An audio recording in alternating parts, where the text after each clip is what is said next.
Since 2016, technology has reached a state where improvements to devices are harder and harder to make. With the release of the S7 and the S7 Edge in March 2016, I believe Samsung reached a level which is hard to exceed. The seventh generation of the main Samsung line was, without exaggeration, a pivotal release in Samsung's wide array of phones. Here's why.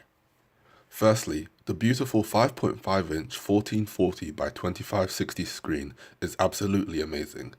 For those who own the phone, I strongly encourage you to download a fully black picture from Google, open the picture, turn the phone to landscape view, and go to your friends and family and ask them to tell you whether the screen is on or off. I'm telling you, they won't be able to notice the difference. This is due to the amazing vibrant AMOLED screen Samsung puts on its devices. The color reproduction is breathtaking. Plus, if you're not initially a fan of the screen upon first glance, then you can easily change it within the settings to an adaptive display, AMOLED Cinema, AMOLED Photo, or Basic. There's even an advanced feature where you can change the red, green, and blue strength on the screen.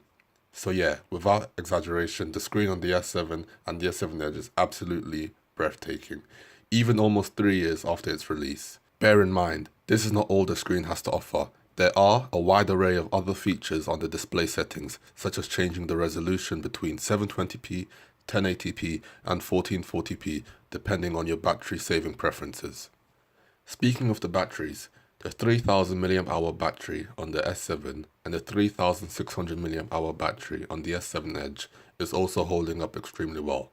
Having owned my phone, the S7 Edge, since October 2016, I can say the battery is still going strong. My screen on time ranges between 4 to 6 hours, depending on my usage. If I, let's say, just decide to binge watch a Netflix series for the whole day, then my screen on time will lie closer to the 6 hours. But if I decide to, let's say, reach tier 100 on Fortnite in a day, then my screen on time will lie closer to the 4 hours, if not less. So yeah, depending on your usage, the screen on time will differ.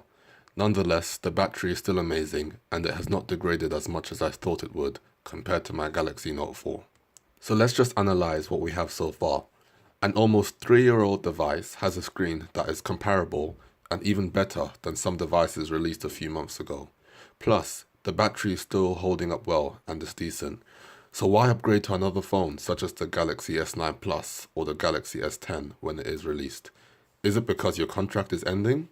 Is it because you want the new, cool, stylish phone? Or is it because you want to experience the so-called new features in the phones? Well, let's compare the S7 Edge to the S9 Plus in terms of battery life and screen quality. The Galaxy S9 Plus has a 6.2-inch 1440 by 2960 AMOLED screen. So, in terms of screen quality, the S9 Plus is only slightly sharper than the S7 screen as it has more pixels stuffed into it. However, how is the color reproduction compared to the S7?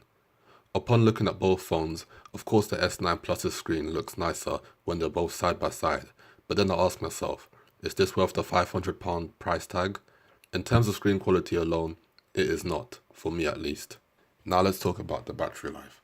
The S9 Plus has a slightly smaller battery at 3500 mAh compared to the S7 Edge's 3600 mAh. However, in terms of actual battery life, the screen on time for the S9 Plus is extremely similar to my S7 Edge. It ranges from 3 to 8 hours, depending on what you're doing on your phone. With games, it will be closer to the 3 hours, and with light texting, it will probably be closer to the 8 hours. While on light use, the S9 Plus lasts much longer. However, overall, there is not a huge difference, especially not a £500 difference.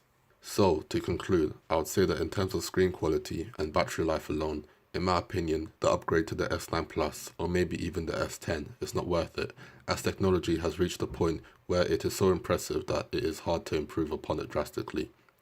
Tell me what you think in the comments. Do you think in terms of screen quality and battery life, the upgrade to the S9 Plus is worth it? Make sure to subscribe to hear whether the S9 Plus is worth the upgrade based on processor, camera, and design. There will be a new podcast every Saturday or Sunday, so stay tuned. If you enjoyed the video, please do not forget to like, share, and subscribe.